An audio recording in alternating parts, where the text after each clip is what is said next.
लड़की वाले हैं ना। विनोद गुप्ता एक छोटी सी दुकान चलाते थे। उनकी एक ही बेटी थी जिसका नाम था अंजलि। विनोद जी अपनी बेटी को जान से भी ज्यादा प्रेम करते थे। अपनी कमाई की पाई पाई उन्होंने बेटी को अच्छी शिक्षा दिलवाने में खर्च कर दी थी। आज अंजलि को देखने के लिए एक लड़का आने वाला था, इसलिए विनोद और उनकी पत्नी शांति तैयारी में लगे हुए थे। कुछ देर बाद, भाई साहब, लड़की तो आपकी हमें बहुत पसंद है, लेकिन पहले कुछ लेन देन की बात तय हो जाए तो बात आगे बढ़ाए। देखिए भाई साहब, अगर आपकी कोई डिमांड है तो आप साफ साफ बता दो। हम भी ऐसे अंधेरे में रहकर रिश्ता नहीं करना चाहते। भाई साहब, वैसे तो हमारे तरुण को एक लंबी और गोरी लड़की की इच्छा थी, लेकिन कोई बात नहीं, हम अपने बेटे की पसंद के साथ भी समझौता करने को तैयार हैं। बस आप 10 लाख रुपए का इंतजाम करवा दीजिए। ऐसा मत समझिएगा कि ये रुपये हम अपने लिए मांग रहे हैं। नहीं नहीं नहीं नहीं नहीं। इन रुपयों से तो हम आपकी ही बिटिया के लिए गहने, कपड़े और बाकी तमाम चीज़ लेने वाले हैं। आप ये समझ लीजिए कि ये पैसा आप हमें नहीं, अपनी बेटी को दे रहे हैं।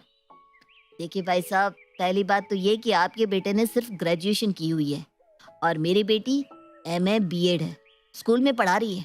आपके बेटे से ज्यादा नहीं तो उसके बराबर तो कमाई लेती है। अगर ये दहेज आप मेरी बेटी के छोटे कद या जैसा आपने कहा दबे रंग के कारण मांग रहे हैं तो माफ कीजिए, हमें नहीं लगता कि दहेज देकर हमें आपके बेटे से कोई बेमेल रिश्ता जुड़ना चाहिए। आप बिटिया में कमी भी निकाल रहे हैं और रिश्ता भी मांग रहे हैं। अरे भाई साहब, आप किस दुनिया में जी रहे हैं? आप लड़की को कलेक्टर भी बना दीजिए, उसके बाद भी शादी में दहेज तो लड़की का बाप देगा ही। आपकी बेटी मेरे बेटे से ज्यादा पढ़ी लिखी है, तो आप क्या चाह रहे हैं कि शादी में दहेज हम दे आपकी बेटी को? सही बताए तो भाई साहब, हम दहेज लेने और देने दोनों के सख्त खिलाफ हैं। हमारा संबंध आपके साथ जुड़ नहीं पाएगा।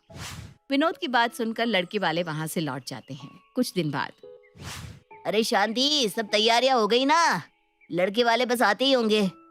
सब तैयारी हो गई है अंजलि के पापा, लेकिन तैयारी करने से कहाँ कोई फायदा होता है। होना तो आज भी वही है जो आज तक होता रहा है। अरे भाग्यवान, तुम ऐसा क्यों सोचती हो? भगवान जब बेटी देता है तो उसका जोड़ा भी जरूर बनाकर भेजता है। और वैसे भी कहते हैं ना, ईश्वर के घर में देर है लेकिन अंधेर नहीं है। माना कि हमें अपनी बिटिया के लिए लड़का ढूंढने में थोड़ा समय लग रहा है, लेकिन देखना, हमें जल्द ही कोई अच्छा लड़का मिल ही जाएगा। थोड़ी देर हो गई होती ना तो मैं ऐसी बातें नहीं करती। पूरे 4 साल हो गए हैं, एक के बाद दूसरा, दूसरे के बाद तीसरा। अब तो मैं गिनती भी भूल गई हूँ कि इस घर में आज तक कितने लड़के हमारी अंजलि को देखने आ चुके हैं। अब तो रिश्तेदार भी पूछने लगे हैं कि अंजलि 30 की उम्र छूने को तैयार है, हम लोग उसकी शादी कब करेंगे। तभी जुबान में ये बात भी सोसाइटी में उड़ गई है कि ज़रूर हमारी लड़की में कोई ना कोई कमी है, जिसकी वजह से सब रिश्ते हाथ से निकलते जाते हैं। अब दुनिया को क्या बताए शांति कि कमी हमारी बिटिया में नहीं, हमारे गरीब होने में है। अरे मिडिल क्लास आदमी अपने बच्चों को पढ़ा लिखा कर काबिल बनाए या बेटियों की शादी के लिए दहेज जोड़े। मैंने तो हमेशा यही सोचा कि बेटी की शिक्षा दीक्षा में कोई कमी ना आने पाए, इसलिए जो भी कमाया सब इनके ऊपर ही खर्च कर दिया। लेकिन सच्चाई आज भी वही है शांति कि जो बाप अच्छा दहेज नहीं दे सकता, उसकी बेटी के गुण भी फीके पड़ जाते हैं। हमारी बिटिया से कम पढ़े लड़के भी आकर दहेज की बड़ी बड़ी मांग रखते हैं। तुम फिक्र मत करो, आज ये रिश्ता होकर रहेगा। मैंने कुछ सोचा है। कुछ देर बाद लड़के वाले अंजलि को देखने आते हैं। कुछ देर की औपचारिक बातों के बाद लड़के वाले अपने घर को लौट जाते हैं। आपको अपने मन की बात बताऊं, ये लड़का शेखर मुझे अपनी अंजलि के लिए बहुत पसंद आया है। पढ़ा लिखा भी है और नौकरी भी अच्छी करता है। घर वाले भी शरीफ लग रहे थे। अब कोशिश करिए ना कि हमारी अंजलि की बात यहाँ किसी तरह पक्की हो जाए। तुमने तो मेरे मन की बात कह दी शांति, मुझे भी शेखर बहुत पसंद आया है। अगले दिन दोपहर के 2 बजे विनोद के दरवाजे पर दस्तक होती है।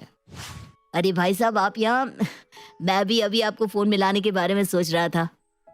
भाई साहब, हमें ये रिश्ता मंजूर है। अब बस आप लोग शादी की तैयारी करिए।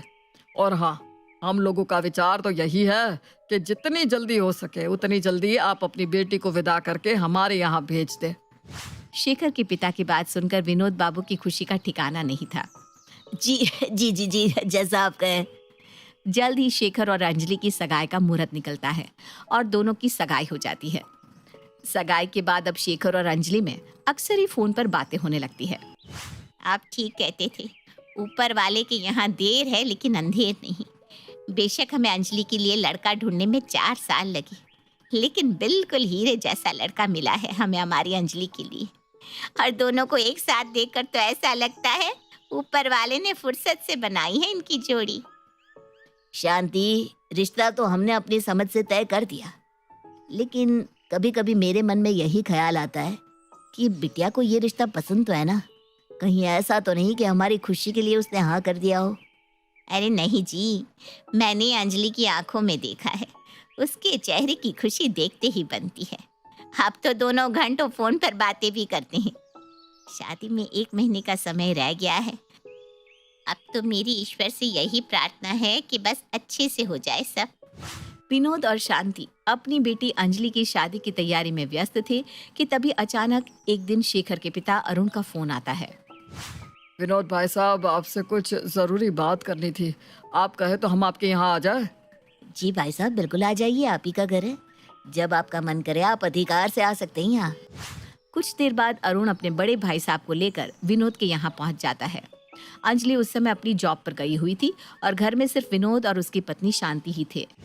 भाई साहब, रिश्ता तो पक्का हो गया, लेकिन लेन देन की कोई बात तो इसने की ही नहीं। वो क्या है ना, मेरा छोटा भाई जरा संकोची स्वभाव का है।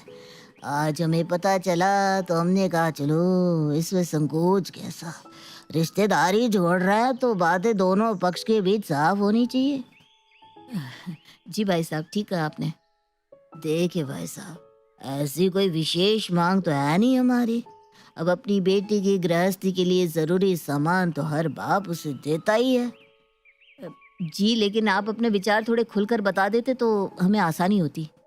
भाई साहब देखिए, घर का फर्नीचर, इलेक्ट्रॉनिक्स का सामान तो आप देंगे ही, बस थोड़ा देख लीजिएगा कि टीवी 65 इंच से कम का ना हो, और वो लकड़ी का नहीं, एल शेप का सोफा आता है, वही बुक कर देना आप। अब शादी के बाद आपकी बेटी हमारे शेखर के साथ बेंगलुरु रहने जाएगी। बेटा तो हमारा पूरा दिन ऑफिस में रहता है, घर में रहेगा कौन? आपकी बेटी ही तो रहेगी, सही कहा ना। अब आजकल की लड़कियां कहाँ गर्मी में रह पाती है, तो उसके लिए एसी जरूर लगवा दीजिएगा। और हमारे बेटे को ना पिज्ज़ा खाना बड़ा पसंद है, तो अवन थोड़ा अच्छी क्वालिटी का लेना जिसमें पिज्ज़ा वगैरह ज़रा बढ़िया से बन जाए। जी जी ठीक है, कोई समस्या नहीं, हम करवा देंगे। भाई साहब, हमें एक बात और कहनी थी। देखिए, हम चाहते हैं अपनी बहू को एक नई चमचमाती गाड़ी में ही अपने घर आते हुए देखे। देखिए, ख्वाहिश तो हर माँ बाप की होती है कि बेटे की शादी होगी, सारे अरमान पूरे करेंगे।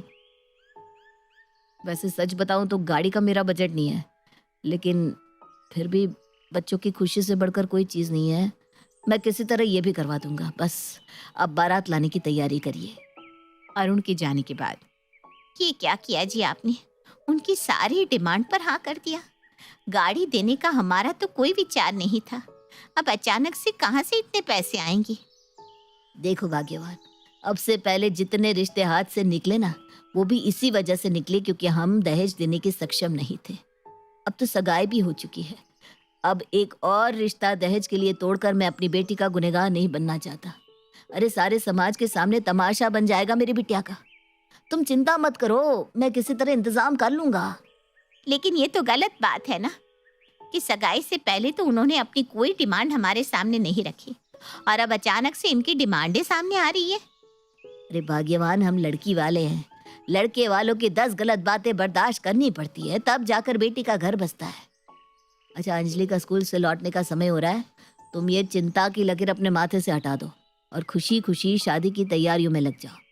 पैसे लेकर आने का काम मेरा है। 10 दिनों में शादी है। अपने दिमाग में बेकार की बातों को घर करने मत दो। और एक बात का खास ख्याल रखना, अंजलि के सामने ऐसी वैसी कोई बात ना होने पाए। तुम तो जानती हो हमारी बेटी कितने उसूलों वाली है। अगर उसे पता चला कि शेखर के पापा ने हमसे दहेज में गाड़ी और बाकी सामान मांगा है, तो कहीं वो शादी से इनकार ना कर दे। शांति और विनोद अपनी तरफ से पूरी कोशिश कर रहे थे कि वे अंजलि के सामने इस तरह की कोई बात ना करें। इधर विनोद बाबू दहेज की रकम इकट्ठा करने के लिए अपनी एड़ियां घिस रहे थे। रात की 2 बज रहे हैं, आप अभी तक सोए नहीं? बाहर कितना ठंडा मौसम है और आप यहाँ आंगन में टहल रहे हैं। ऐसे चहलकदमी करने से आपकी परेशानियां सुलझने वाली नहीं है। चलिए अंदर चलिए। शांति, कुछ समझ में नहीं आ रहा। लाख कोशिश करने के बाद भी गाड़ी के लिए रुपए पूरे नहीं हो पा रहे। मेरे पास आपकी समस्या का हल है, बस आप वादा करिए इनकार नहीं करेंगी। बेटे की शादी की जिम्मेदारी सिर्फ पिता की नहीं होती, माँ की भी तो कुछ जिम्मेदारी होती है। आप यहीं बैठिए, मैं अभी आई। कुछ देर बाद शांति एक थैली में अपने गहने और कुछ रुपए लेकर वहां आती है। देखिए, मेरी तो अब इन गहनों को पहनने की उम्र नहीं रही। अगर ये गहने बिटिया के काम आ सके तो इससे अच्छी बात क्या होगी। और ये कुछ पैसे हैं जो मैंने सालों से घर खर्च से बचाकर इकट्ठे किए थे। 1.5 लाख होंगे और इन जेवर से भी 3-4 लाख रुपए तो आराम से मिल जाएंगे। क्या बात कर रही हो शांति? तुम्हें कुछ दे नहीं सकता तो कम से कम तुमसे तुम्हारे गहने छीनने का तो अधिकार नहीं है मुझे। मैं ये गहने नहीं ले सकता।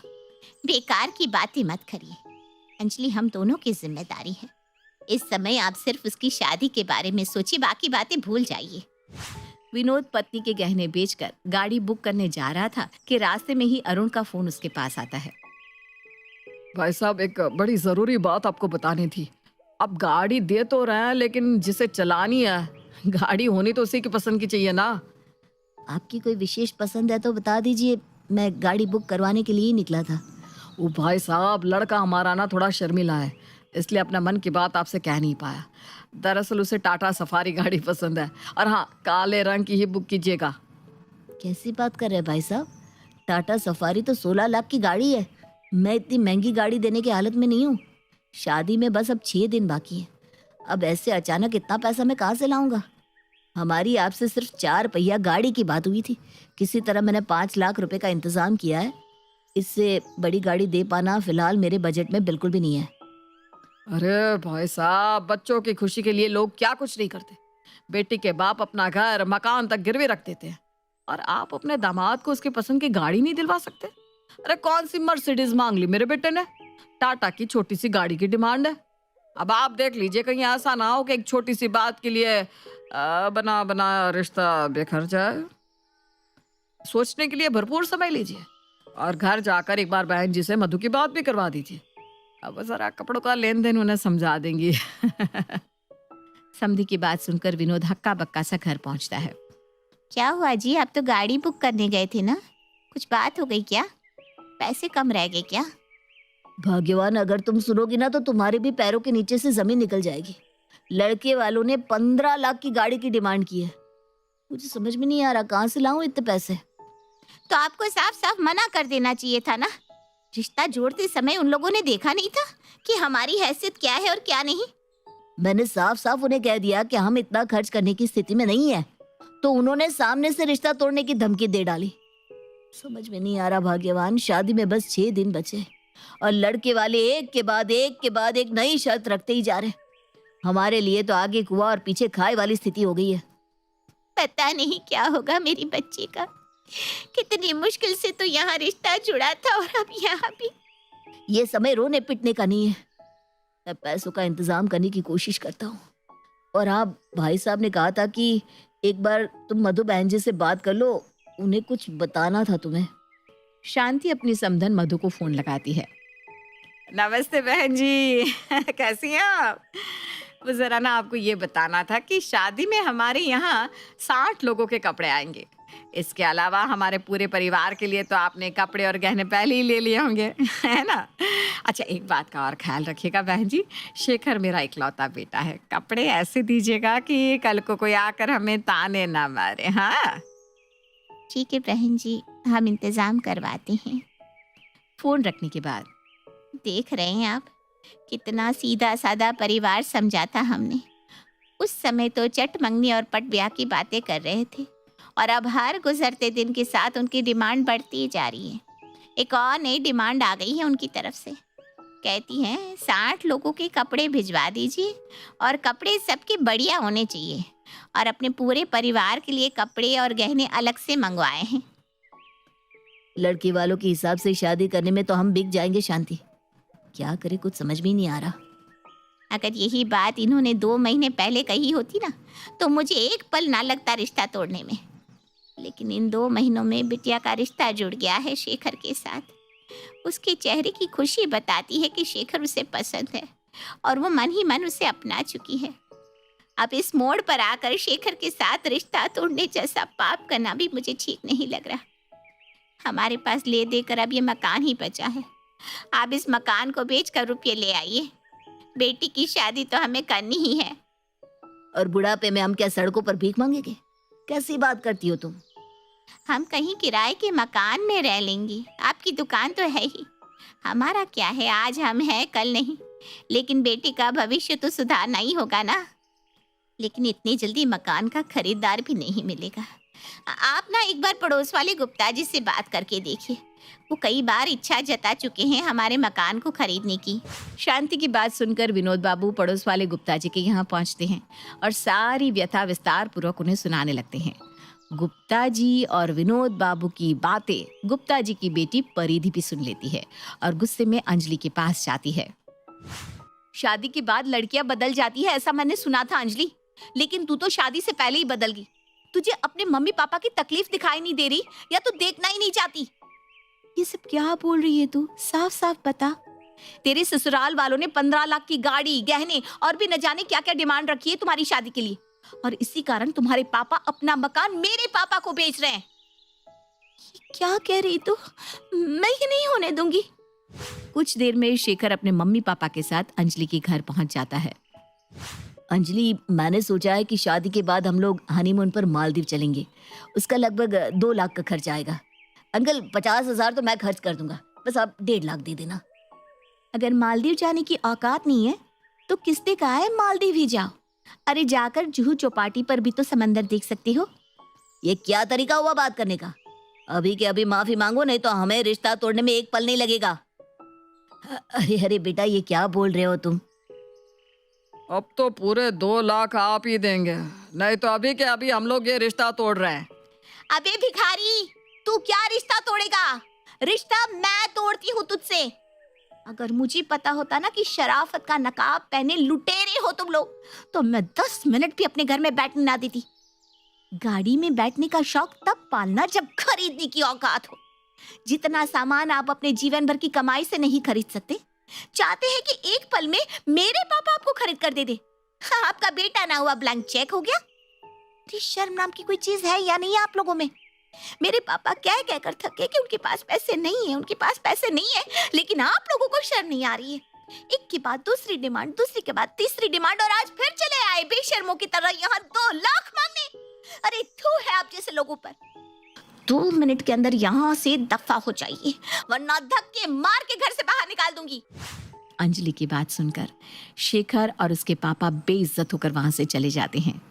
पापा, इन भेड़ियों से मेरा ब्याह कराने से अच्छा है कि आप यही मेरा गला दबाकर मार डालिए, क्योंकि इनकी भूख कभी खत्म नहीं होने वाली।